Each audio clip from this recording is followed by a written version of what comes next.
Olá, bom dia, quarta-feira, 19 de outubro de 2016. Eu sou Paula Paparelli e esse é o Bom Dia Baixada ao vivo pela Santa Cecília TV.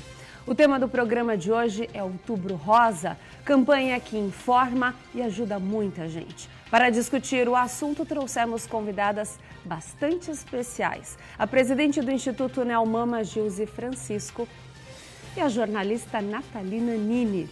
Bom dia para vocês, obrigado pela presença. Bom dia. Não preciso nem dizer que é com muito carinho, não só por ser mulher, jornalista, tenho amigas aqui. É com muito carinho que a gente recebe vocês. Esse dia aqui no programa é muito especial, porque a gente fala de saúde e sem saúde a gente não é nada. Nada. E vocês estão aqui que trazem esse lema, acho que para a vida é um exemplo para muita gente.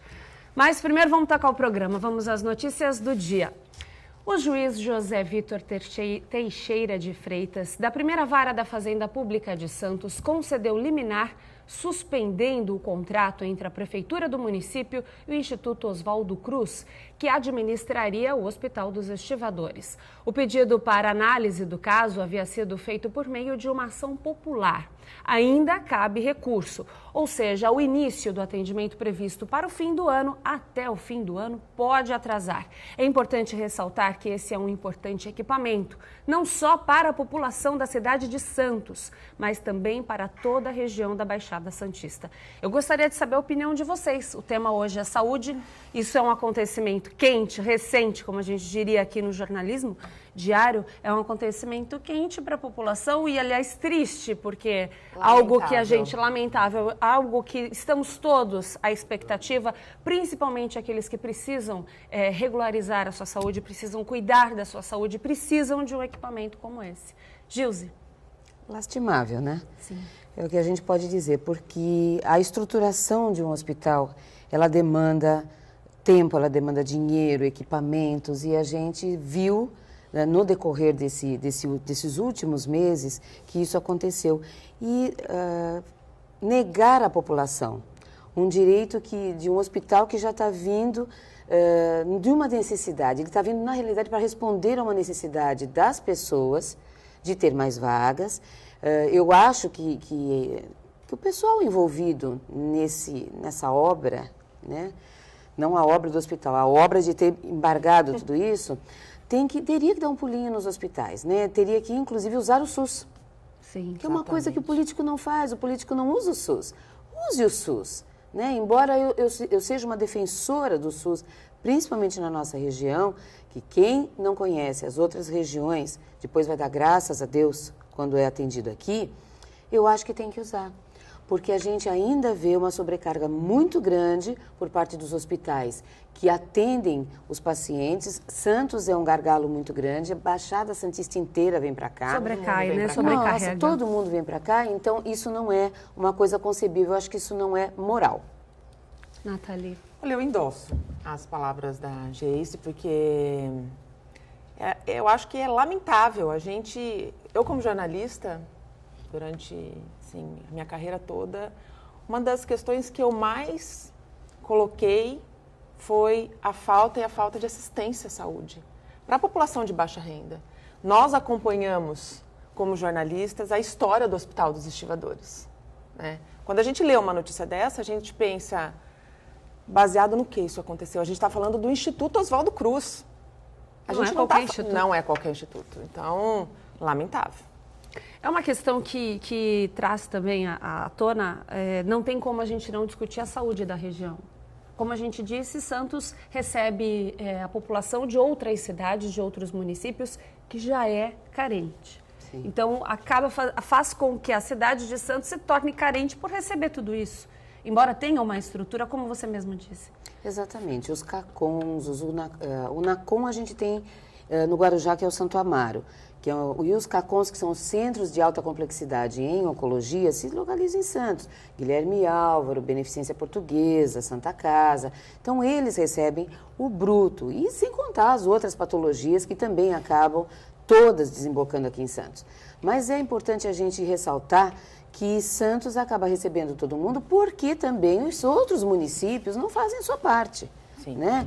Eles também não investem em saúde, eles também fecham os lugares de atendimento, em vez de abrir mais locais. A gente está vendo cada vez mais eles fecharem, toda a população acaba se sentindo desassistida e estão, de fato, desassistidos. É impossível num mês como esse, do Outubro Rosa, é o AUE. Não é AUE nenhum, é um mês de conscientização, como deveriam ser todos os meses, não deveria ter Outubro Rosa. Então, a gente vê que não existem mamógrafos suficientes, não existe horário, não existe a demanda nos outros municípios. É reprimida, acaba todo mundo vindo para Santos e tem um fato até muito interessante. Elas vêm para Santos, entregam nas unidades básicas de saúde o endereço de Santos para poder ser atendida aqui, mas tem que ter uma conta em algum lugar, né? Digamos, uma conta de luz, né? Exatamente. Aí essa conta vem com um ferro comprado em alguma loja, alguma grande loja, 110. E a gente nota que tem alguma coisinha aí de errado, porque ela precisa usar esse ferro na casa dela. Você sabe, Josi, o que mais preocupa? Aqui nós recebemos especialistas de todos os assuntos, especialistas políticos, econômicos. E um especialista veio aqui no programa e ele disse que essa questão nós não temos muito o que comemorar no seguinte sentido. O Hospital dos Estivadores, ele vem para a cidade de Santos para alinhar um déficit de leitos de 5 anos atrás. Então, nós estamos o tempo inteiro correndo atrás do tempo perdido. Então, quando a gente fala que um hospital, ele pode ser que ele demore ainda mais, que não vai ser para o fim do ano, é com tristeza que a gente divulga, porque todos os dias nós divulgamos que estamos em vias de, tudo parece que agora vai caminhar bem, e de repente, essa semana nós falamos que tudo indicaria que até o fim do ano as coisas iriam, enfim, acontecer e tudo estaria funcionando como deveria estar funcionando, uma vida normal. A expectativa pelo Hospital dos Estivadores é imensa para a população de Santos. Desde que ele começou a ser construído até o momento em que ele foi inaugurado parcialmente, e a esperança de todos, moradores de Santos e da região da Baixada Santista, porque de fato existe um déficit, né? Quando a gente fala do atendimento de saúde em Santos, a gente tem que levar em consideração a super demanda que ele recebe, né? Então, ele foi esperado desde o momento da construção dele, da reforma dele. Quando a gente vê uma notícia dessa... E o que preocupa? Vem a PEC 241, que é de corte de gastos, e aí isso sobrecai. E vamos ver, estamos acompanhando, divulgando diariamente aqui, sobrecai sobre saúde também e educação, mas hoje o tema é principalmente saúde, preocupa mais ainda. Muito mais, muito mais. A gente para pensar que obras e investimentos vão ser cortados, vão ser paralisados, né? Então, as prefeituras, os estados, né, vão ter muita dificuldade de absorver essa demanda, porque, como disse a Gilce, o SUS, eu também sou uma defensora do SUS. Se a gente vive o SUS, a gente sabe exatamente que o sistema funciona. O que falta é seriedade de quem administra o sistema, né? Então, quando a gente vê uma PEC, né, com essa complexidade, a gente se pergunta onde é que a saúde vai parar. É importante a gente colocar que uma PEC como essa, a gente vive uma questão de crise que precisa, a mesma coisa, eu gosto de usar esse exemplo como você está na sua casa. Pai e mãe desempregados, o que tem? Ou pai ou mãe desempregados, tem que ter um corte, você tem que cortar os gastos, readequar a sua vida. O país não é diferente, mas cortar em saúde, que já existe uma precariedade, e cortar em educação, que sem educação você também não consegue emprego, é preocupante. E quando estamos falando de SUS, é importante a gente ressaltar também que tem muita gente desempregada, o desemprego faz com que as pessoas deixem de pagar o seu plano de saúde e novamente elas vão precisar utilizar o SUS.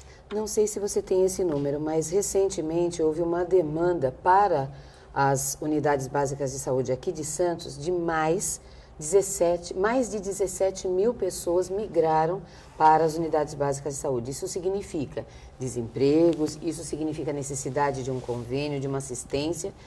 Isso equivale a aproximadamente mais 3 policlínicas que deveriam estar abertas para poder absorver essa demanda. Mas só que não tem como abrir simplesmente chegar e, olha, então tenho a gente, vamos começar a abrir policlínicas. Essa não é a realidade, não é assim que funciona. Então, essa PEC, ela preocupa, porque na realidade não me preocupa o investimento num novo local para atender. Me preocupa o investimento no local que já existe estruturado, reestruturado e reavaliado. Então, até esse mínimo, que seria uma reestruturação, uma releitura desse lugar, isso não vai ser possível. E isso cada vez mais vai chegar nas pessoas que acabam vindo para cá. Me preocupa o Hospital do Estivadores ser aberto, porque vai ser mais uma opção para esses municípios em volta mandarem mais pacientes para cá. Um respiro, né? Exatamente. A cidade precisa, a região que precisa. Que em breve vai estar caótica do mesmo jeito, porque ele vai ser sobrecarregado, porque ninguém em volta está fazendo nada. Então você vê uma cidade fazendo alguma coisa e aí em volta ninguém fazendo nada, esperando aquilo acontecer para poder jogar mais os seus munícipes para cá. Então isso preocupa muito. Cadê a gestão? Basta dar uma volta, né, pelas cidades da Baixada Santista que a gente vê como é que funciona o sistema público de saúde dessas cidades. E por que as pessoas que moram nas cidades da região vêm para Santos? A resposta é clara. E uma questão importante também, que acho interessante a gente discutir isso, o João Dória, o prefeito eleito no último pleito para a cidade de São Paulo, que assume a partir de 1º de janeiro de 2017, cogitou a realização de exames no período das 8 da noite às 8 da manhã. Na opinião de vocês, se isso realmente for implantado para conseguir organizar a agenda que não cessa nunca, para você conseguir um horário para fazer um exame, através do SUS que a gente está falando. A gente está dando continuidade a esse assunto. O que você acredita? Acredita que isso realmente é um exemplo a ser seguido? Se isso for implantado e isso der certo, é um exemplo a ser seguido no país inteiro? Eu acho que sim. Santos já usa isso, porque a unidade de radioterapia da Santa Casa, ela faz radioterapia durante a noite, durante a madrugada, 24 horas por dia. Isso acontece principalmente quando algum equipamento de outro hospital fica inviabilizado, é a Santa Casa que socorre, e isso já acontece aqui. Se ele fizer isso, eu vou bater palmas, eu vou abrir um fã-clube, porque existem mulheres na cidade de São Paulo esperando mamografia há mais de um ano. Elas marcaram para um ano depois da realização de uma mamografia, mulheres sintomáticas já, com nódulos palpáveis. Existem pessoas à espera da realização de um exame que, dependendo da sua complexidade, com 1 ano e 5 meses, 1 ano e 6 meses, na cidade de São Paulo, onde todo mundo corre daqui para lá, mesmo quem é SUS, acaba se deparando com essa realidade. Ontem mesmo eu estava dando palestra numa grande empresa aqui em Santos, e aí uma moça veio falar comigo e falou, olha, ela me mostrou as fotos, é um câncer de mama em estágio avançadíssimo, já com visível externamente, e ela falou, essa moça não consegue, ela está desde maio ou junho atrás de quem faça uma biópsia nela e não consegue. Ela é de São Paulo. E ela está tentando ver se ela pode vir para Santos para ela poder se tratar aqui. Olha a inversão, a né? inversão das coisas. Eu falei, olha, vou ver o que a gente consegue fazer. Eu conheço pessoas lá, vamos ver se dá para ajudar, porque ela é de São Paulo. São Paulo tem que cuidar dessa mulher. Não adianta trazer para cá, vou trazer agora de São Paulo para cá. Era só o que faltava. Mas já pensou? Já não basta os 9 a super demanda que a gente tem aqui. A super demanda. Complicado, né? Eu acho espetacular. Se essa ideia for viabilizada de fato, é exemplo para o país todo, né? Santos realmente, e a Geise falou, durante o meu tratamento, eu tive a indicação de fazer uma radioterapia na Santa Casa, por uma questão de avaliação, foi suspensa essa necessidade, mas quando eu liguei lá, eu me surpreendi. Falou, você tem horário, você escolhe os seus horários, você tem horário até de noite. Eu nunca tinha ouvido falar, a não ser em alguns hospitais particulares, algumas instituições particulares, que implantam já o horário da noite e da madrugada justamente pela necessidade, pela superdemanda que existe, né? Então, se a gente tiver, de fato, se o João Dória, que é um administrador, a gente tem sempre que dizer isso, né? Eu acho que São Paulo tem uma grande possibilidade de se reorganizar com o João Dória, né? Como a gente estava discutindo antes do programa começar, para você estar num alto cargo, sim, você precisa ter experiência. Então, para você governar uma cidade do tamanho de São Paulo, você precisa ter experiência, né? E ele tem.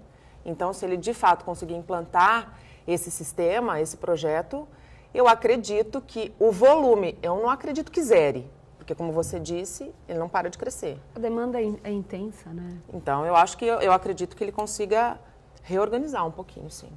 Quem sabe isso não é um exemplo a ser seguido por todos, né? Por todos os municípios do país inteiro, principalmente os que mais precisam. Cada município tem suas estatísticas, principalmente esses que realmente têm uma estatística acima do normal. Nós vamos para um rápido intervalo, vamos agora para falar um pouquinho de política, mas também é difícil, né? Falar de saúde e não falar de política. Já estamos falando, né? Está tudo atrelado. Política, gente, é a sua vida no dia a dia. Não adianta falar que não gosta de política, porque infelizmente, a gente vive isso diariamente, minuto a minuto. Bom Dia Baixada vai para um rápido intervalo, você continue com a gente, voltamos já. Voltamos aqui com o Bom Dia Baixada.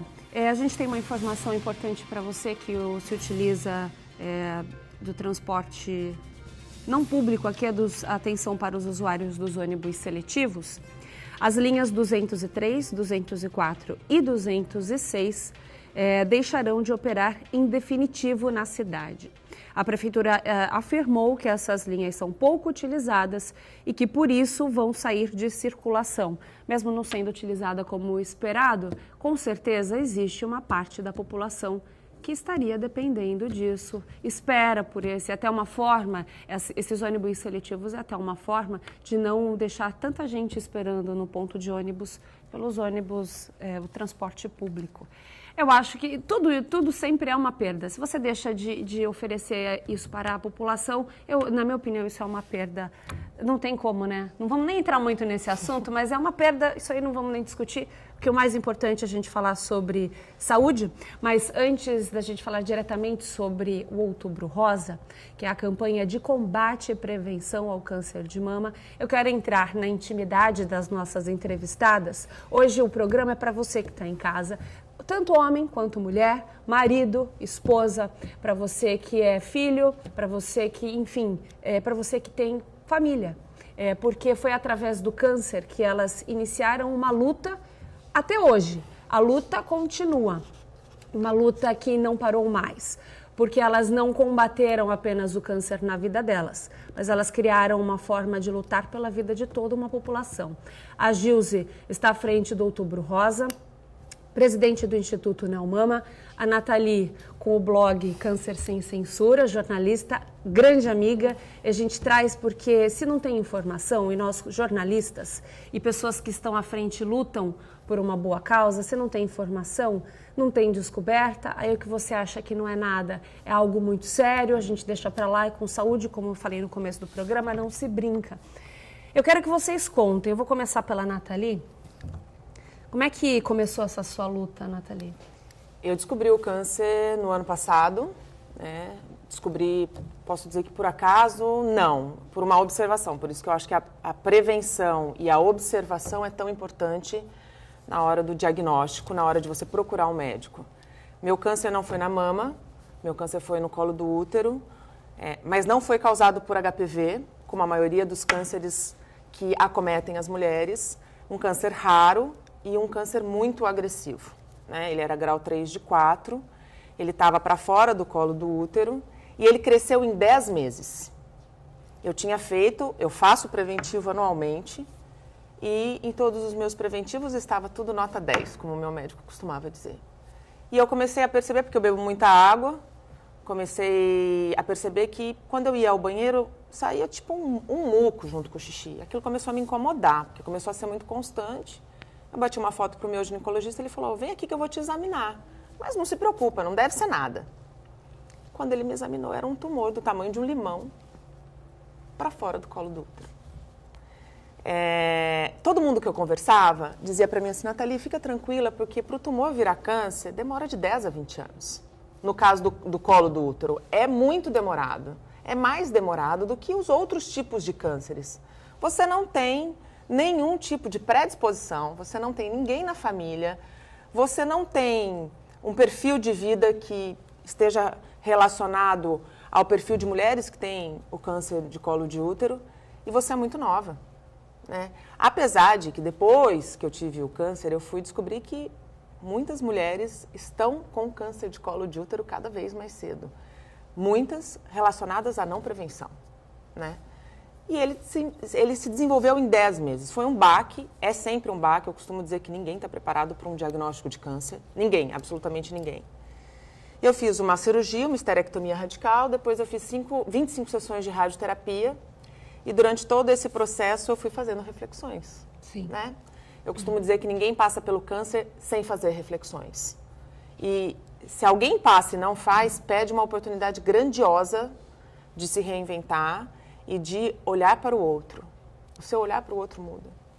E o blog Câncer Sem Censura nasceu a partir das minhas reflexões, né? Eu acredito fielmente no que você disse. Informação é a base de tudo, né? Eu, enquanto jornalista, encontrei muita dificuldade para esclarecimento de muita coisa, né? E eu sou uma pessoa que lido com a informação, né? Apesar da gente ter muitos sites, ter muitos telefones de contato, às vezes, na maioria das vezes, é tudo muito difícil de interpretar. Então, quando você pega um relatório médico e consegue transformar isso numa linguagem que qualquer pessoa entenda, você está prestando um serviço extremamente importante, né? Então, o blog Câncer Sem Censura é exatamente isso. Conta a minha história, né, da luta contra o câncer e, paralelo a essa cronologia, fala de todas as reflexões e todos os aprendizados que eu pude ter com a doença, né? Eu tenho uma frase muito forte, o meu marido disse que é muito forte, ele fala para mim, não fala essa frase porque ela é perigosíssima, mas eu acredito que a partir do momento em que as pessoas entrarem no blog, elas vão entender por que eu digo isso. O câncer foi a melhor coisa que poderia ter me acontecido. Não fosse ele, eu não estava aqui sentada com você. Não fosse ele, eu não teria tido a oportunidade de fazer inúmeras reflexões que fizeram com que eu me reinventasse enquanto ser humano, né? Então, assim, uma doença muito temida, né? O blog Câncer Sem Censura se dispõe a falar do câncer, e falar do câncer é ainda um tabu, mas eu não quero falar só do câncer de colo de útero, eu quero falar de todos os tipos de cânceres. O blog nasceu, foi a primeira sementinha que eu plantei. Eu estou preparando um canal no YouTube para levar profissionais que falem de maneira clara. Mas segura essa informação que tem muita coisa para a gente falar aqui. É difícil, sabe? Porque eu faço questão de colocar isso aqui, porque a gente acha que nunca vai acontecer com a nossa família, nunca vai acontecer em casa, nunca vai acontecer com uma amiga. Eu e a Nathalie já foi minha chefe na TV Record, e quando a gente vê que isso acontece perto da gente, sim, que a gente não está só como jornalista divulgando informações, discutindo, trazendo e brigando, lutando pela população quando divulgam uma informação, e quando isso acontece com a gente ou muito próximo, não tem como a gente não se emocionar, porque a gente está ali dentro. É diferente a gente só divulgar a informação, né, Gilze? Quando a gente vê alguém muito próximo passando e vivenciando aquilo. Você sai daquela questão jornalística e você passa a ser a vítima dessa história toda, não tem como eu não se emocionar. Eu estou fazendo o programa inteiro arrepiada porque realmente já conheci a Gilze, que eu admiro demais, e aonde eu vou e tenho oportunidade de levar as informações do Outubro Rosa, sobre o câncer de mama, sobre saúde, eu faço questão, porque é com muito carinho. E com a Nathalie é algo muito mais, está trazendo. Quando eu consegui juntar as duas, então, para mim foi a glória. É a glória que o jornalismo traz, é o que a gente faz para a população, porque a gente trabalha com muito amor a profissão. Ainda tem pessoas que trabalham com amor a profissão, e a Gilze é uma delas. Eu tenho absoluta certeza, não só pelo que ela viveu, e eu acredito que a chance de, quando a gente faz algo por ter vivenciado, a chance de dar certo é incrível, por mais que apareçam problemas difíceis todos os dias. Mas todos os dias mesmo. A Gilze, então, nem se fala, né, Gilze? Todos os dias. Eu acho que a gente está nesse mundo, eu acho que aconteceu alguma coisa com a gente para poder despertar quem está à nossa volta em primeiro lugar. Sim. Em primeiro lugar é a família, os amigos, o impacto é muito grande.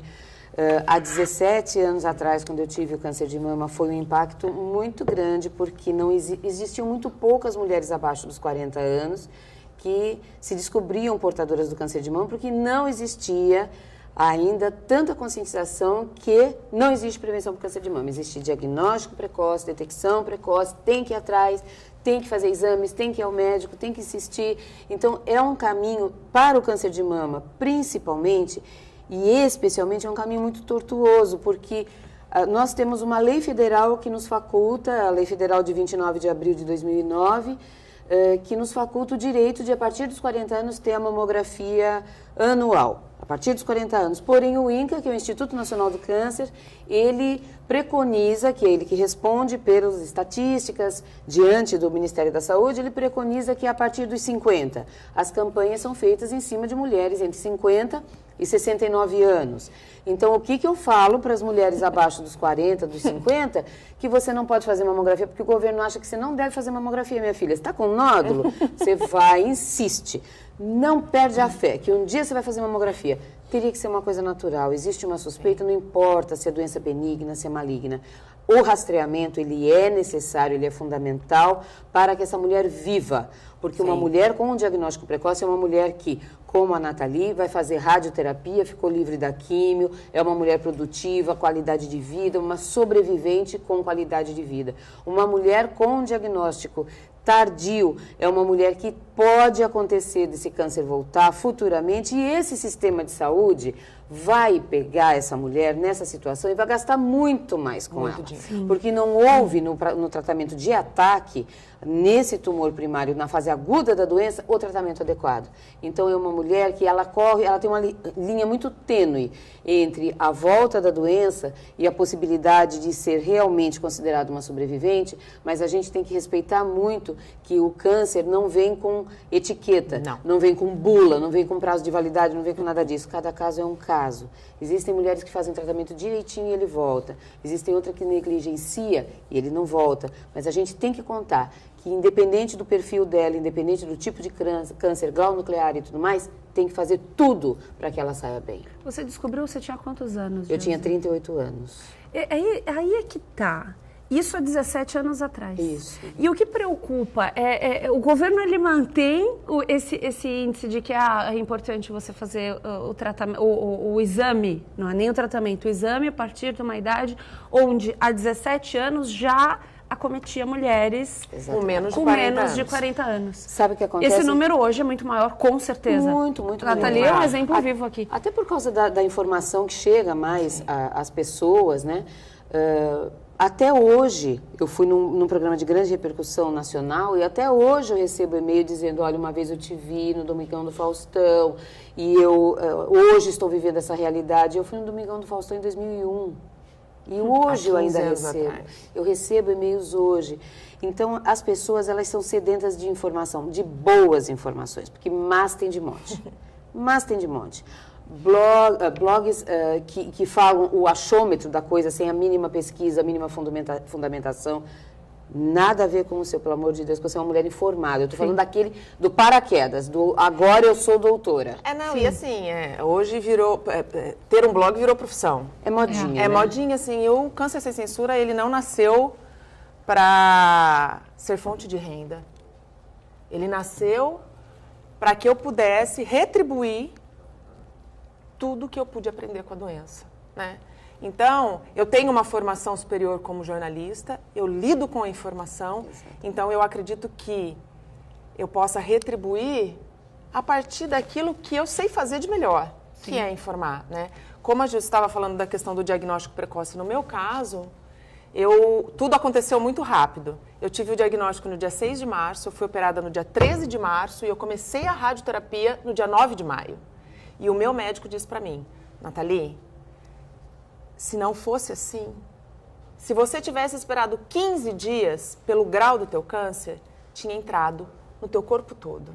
A gente está falando de um câncer de colo de útero, né, que demora mais para se manifestar. Imagina um câncer de mama que é extremamente agressivo, tem um grau de agressividade, um grau de rapidez muito maior.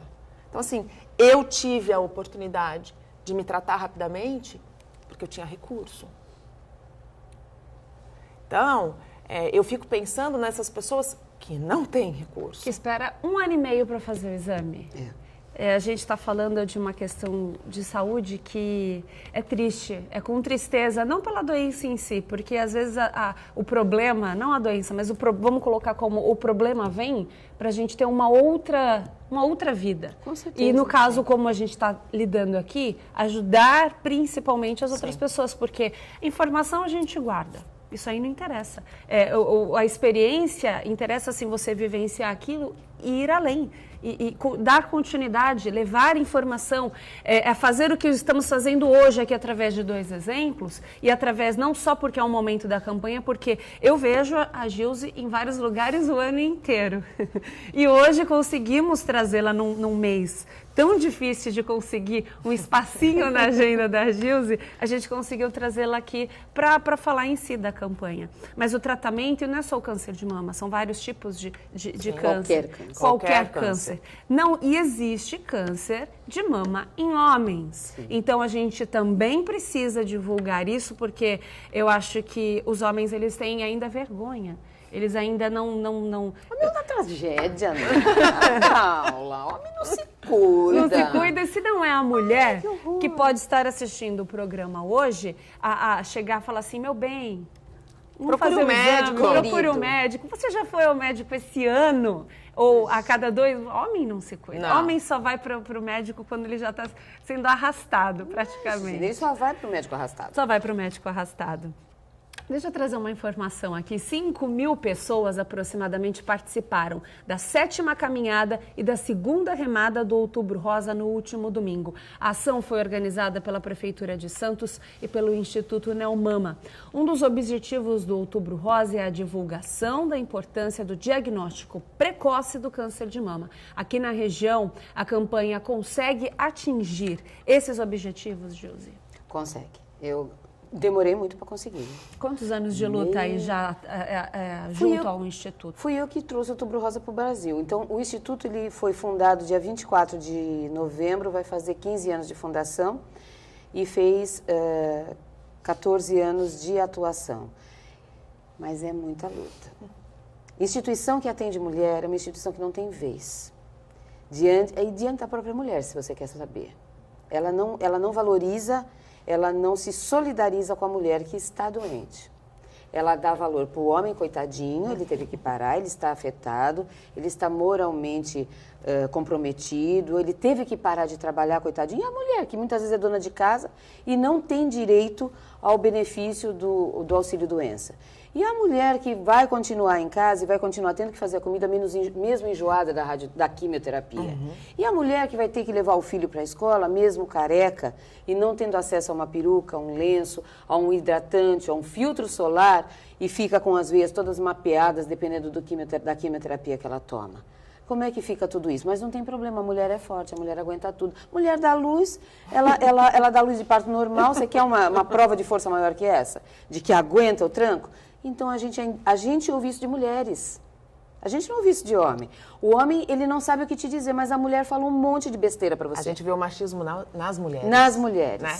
A gente vê uma coisa crua e rústica em mulheres que muitas vezes estão no shopping todo dia, de salto alto e muito bem arrumadas. E que são vítimas também do câncer de mama. Câncer de mama, embora tenha recentemente uma pesquisa da Sociedade Brasileira de Mastologia que está aumentando na periferia, ele é uma doença de shopping. Ele é uma doença de classe A e B. Lógico que acontece na classe C e D, mas a predominância é de mulheres de melhor poder aquisitivo. E tem um porquê disso? Não se cuidam, trabalham demais? O que acontece, Gilze? Não se sabe dizer. O que se sabe é que se a gente for fazer um comparativo, nos consultórios médicos existe uma incidência de diagnósticos muito impactante e no sistema público de saúde não é tanto, porque se nós formos somar todos os ginecologistas, que nem sempre é o mastologista, a maioria é o ginecologista que faz o diagnóstico, que recebe o exame, o primeiro diagnóstico, ou a principal suspeita e encaminha para o mastologista. Se a gente for pensar que os ginecologistas, os mastologistas, os cancerologistas ou oncologistas, né, cirúrgicos, eles fazem diagnósticos. Se nós formos pensar em Santos e Baixada Santista, que muita gente recebe essa suspeita ou nota uma suspeita e corre para São Paulo, nós vamos ver uma subnotificação importante. Sem dúvida. Nós vamos ver que esses médicos, somado aos diagnósticos realizados junto às unidades básicas de saúde, juntos aos hospitais, é um número muito significativo. Por isso que Santos é a cidade no estado de São Paulo com maior número de casos de câncer de mama no estado, maior índice de mortalidade, por causa, e depois de Santos é a Baixada Santista. Crescendo... No Brasil. No estado de São Paulo. Crescendo, mas não tão aceleradamente quanto é a nossa região, é a região de Franca. Mas cresce lentamente, mas está crescendo. Mas o fomento, o caldeirão é Santos. E justo aqui, onde a gente tem um Instituto Neomama. Por isso que tem que ficar aqui. Por isso que tem que ficar aqui. Ainda bem que eu ia ainda falar. Bem que tá aqui. Eu ia colocar isso. Ainda bem que a gente tem você aqui, Gilze. Mas o que assusta são esses dados. A região da Baixada Santista no estado de São Paulo. Exatamente. Você tinha até comentado se melhorou. Eu acho que melhorou muito. As pessoas estão mais informadas, as mulheres estão mais conscientes. Durante o ano, só para você ter uma ideia, no ano passado, no mês do Outubro Rosa, foram solicitados mais de 3.100 mamografias junto com o Papa Nicolau, porque aproveita e faz o Papa Nicolau, né? Mais de 1.800 Papa Nicolau que não estavam em dia, nessas mulheres que foram fazer mamografia. E até dezembro foram feitos exames. E a mulherada se queixava que ela tinha ido em novembro, que ela tinha ido em outubro na unidade básica, tinham solicitado o exame, mas ela só pôde marcar para novembro e para dezembro, porque houve um acúmulo dos exames de rotina, mais esses exames extras oferecidos. E ela reclamava, sem nenhuma sintomatologia, com a oferta do exame, que ela tinha que fazer exame em novembro. Vai para São Paulo, bem, você vai ficar um ano na fila. 5 meses na fila. 1 ano e 5 meses para ter um diagnóstico é um absurdo. E não sabe nem o que tem. Algumas pessoas já têm até o médico já pode até fazer algo por ser visível a um exame simples, um Papa Nicolau, ou visível na mama, mas e quando você realmente precisa primeiro de um exame para você encaminhar para uma cirurgia ou começar a iniciar um tratamento? Eu vou chamar um rápido intervalo comercial, porque no próximo bloco teremos mais tempo para discutir, para falar, para vivenciar junto a essas batalhadoras. Voltamos já, Bom Dia Baixada vai para um rápido intervalo. Continue com a gente. Voltamos com um Bom Dia Baixada. A gente tem um dado aqui. Falam que o câncer de mama, o câncer é uma doença democrática, porque não escolhe classe social. Mas a variação anual da taxa de mortalidade pela doença é até 11 vezes maior em áreas pobres, segundo o estudo da Sociedade Brasileira de Mastologia. A gente trouxe até um dado mais atual e diferente e alarmante. Eu pergunto para vocês, a dificuldade no acesso do diagnóstico aos tratamentos ainda são os principais desafios para essa desigualdade? São, e também a conscientização das pessoas de que elas necessitam procurar o seu tratamento, o seu diagnóstico. Começa a entrar algumas coisas que nos Estados Unidos falam muito que são gaps que acontecem, que é a falta de acesso por causa da condução, por causa que não tem onde deixar o filho, por causa que tem marmita para fazer para o marido. Isso vai na frente da saúde, por incrível que pareça. Isso são dados que a gente tem a nível mundial, não é só no Brasil, não. Mas isso a gente pode trazer... É o medo? É o medo? Sabe aquela história de quem procura acha? Ainda? É o fantasma. Não entendem que quem procura acha, quem acha cura. É isso. Quem procura acha, quem acha cura. Essa é a palavra, quando a gente fala de câncer, Exatamente. Esse é o lema. A gente não pode ter medo de descobrir o câncer. Ninguém está preparado? Ninguém está preparado, é verdade. Mas se você descobre o câncer precocemente, você tem chance de sobreviver. É que o medo paralisa. O medo, ele é paralisante e muitas mulheres... eu fui assistir uma vez uma palestra que eu pessoalmente achei inadequada. Eu fui convidada para prestigiar o profissional. E aí ele colocou um monte de mama... com o câncer exteriorizado, aquelas mamas com secreções absurdas, né, ulceradas. E aí eu ouvia assim, eu vou falar para minha mãe, fica tranquila, porque aquele nódulo que ela tem, que o médico está insistindo para ela fazer exame, ela não é nada, porque a mama dela não está assim. Aí outra falava assim, eu vou ficar tranquila, o meu carocinho então não é nada. Eu estava com tanta pressa, eu vou viajar antes, então vou fazer tudo tranquila. E quando acabou a palestra, eu falei, não façam isso, corram atrás, deixa a sua viagem para depois, viaje tranquila com um diagnóstico negativo, mas viaje tranquila. A sua mãe continua a investigação, se o médico está dizendo, continua a investigação, porque passou a ideia. Ele quis mostrar assim, o que pode acontecer com o câncer de mama. Ele quis chocar. Ele quis fazer com que as pessoas procurassem, mas foi o contrário. Isso não ajuda. Ajuda a dizer que é uma mama sadia, uma mama sem sinais aparentes. Essa mama tem que ser investigada. Sim. Essa mama é a mama perigosa, é aquela mama que tem um inimigo íntimo dentro dela. Essa mama é a mama que precisa ser avaliada, que precisa ser questionada, que os exames têm que ser mais meticulosos e... Gente, se vocês acham que não ter caso de câncer na família está isentando vocês, não. Eu sou o único caso de câncer na minha família inteira. Antes e depois, nenhum caso. Eu também. A Nathalie também. Então, de 10% a 15% dos casos de câncer de mama somente tem origem de histórico familiar. De 85% a 90% são por multifatores. São casos como o meu, que em algum momento da minha vida eu devo ter passado por alguma mutação celular e passei a ser portador e sou até morrer.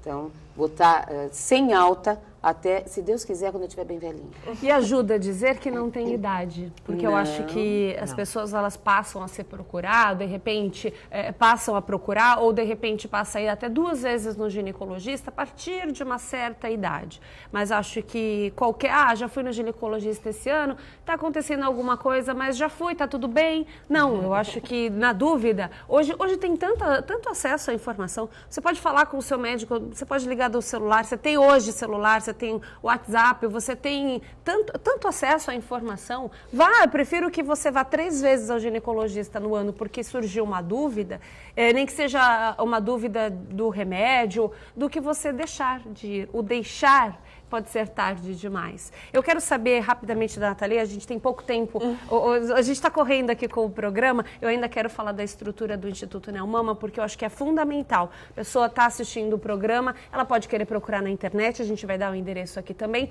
mas no Instituto, a Gilze, sempre que possível, ela está lá o dia inteiro, o Instituto tem uma estrutura, sempre que possível, porque ela também, eu falo isso porque ela também vai a muitos lugares divulgar este trabalho que é fundamental. Já tive a oportunidade, sem ter problema algum, mas por curiosidade, e levar esse trabalho adiante para outras pessoas que trabalhavam comigo, querer levar a palestra da Gilze lá, tive a oportunidade de conhecer a estrutura. E é incrível. Então, eu acho que às vezes você não precisa estar doente.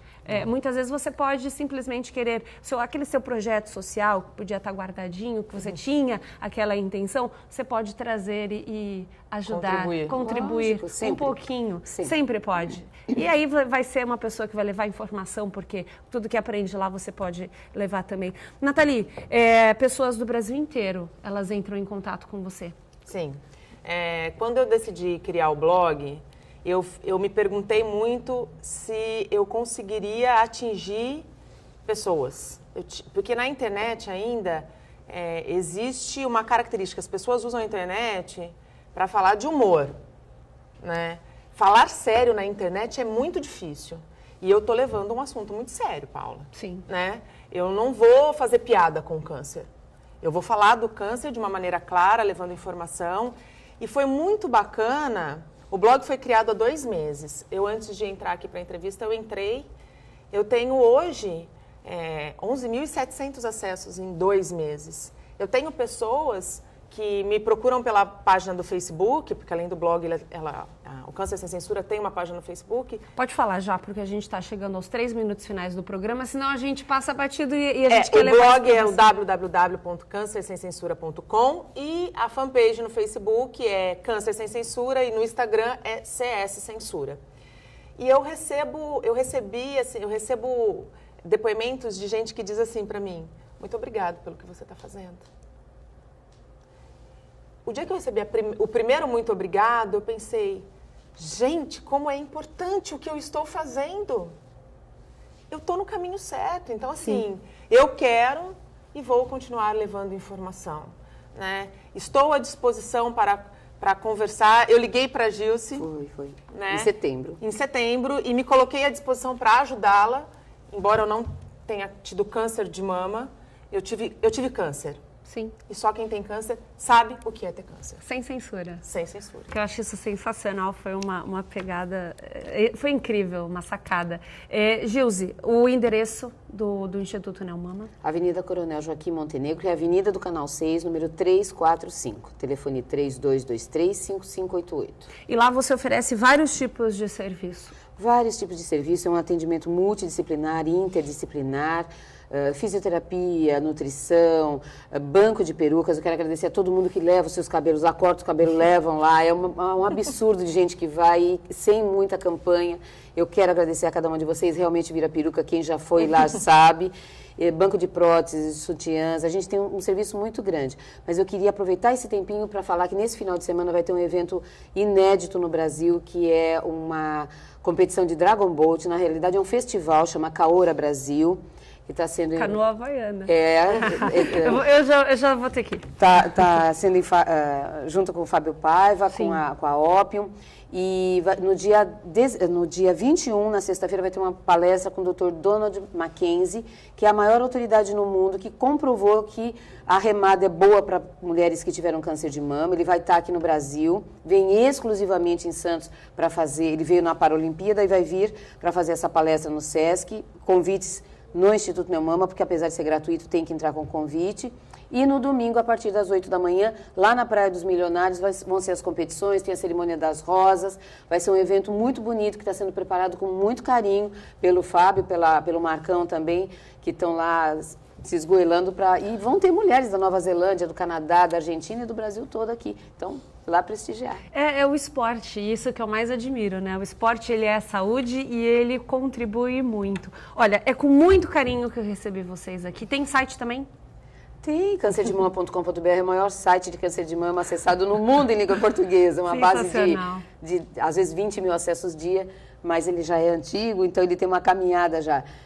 Está passando por uma reestruturação. neomama.org.br, outubrorosa.org.br, porque Outubro Rosa começou aqui. Tem algum telefone? 3223-5588. 3223-5588. 5588. Bom, é com muito carinho que eu recebo essas duas pessoas aqui, incríveis, com uma energia incrível. O programa de hoje foi totalmente diferente e não deixamos de falar de política, mas principalmente de saúde, que envolve a política. Para você fazer um exame, você precisa de um bom administrador à frente da sua cidade, à frente do seu estado, à frente do seu país. E isso sempre vai ser pauta aqui. Vocês têm total liberdade de vir aqui o dia que precisar para divulgar, porque isso é saúde e aqui faz parte. A gente deixa essa porta aberta. Prazerzaço te ver e te receber aqui, Gilze, com muito carinho sempre, viu? Com muito carinho, vocês têm porta aberta aqui no Bom Dia Baixada. Por hoje a gente fica por aqui, mas a reapresentação é às 5 da tarde. Amanhã eu te espero, vamos falar sobre Porto na quinta-feira, um dia diferente, costuma ser na sexta. Vamos falar na quinta-feira sobre o maior porto da América Latina. Eu espero você às 8 da manhã. Até lá!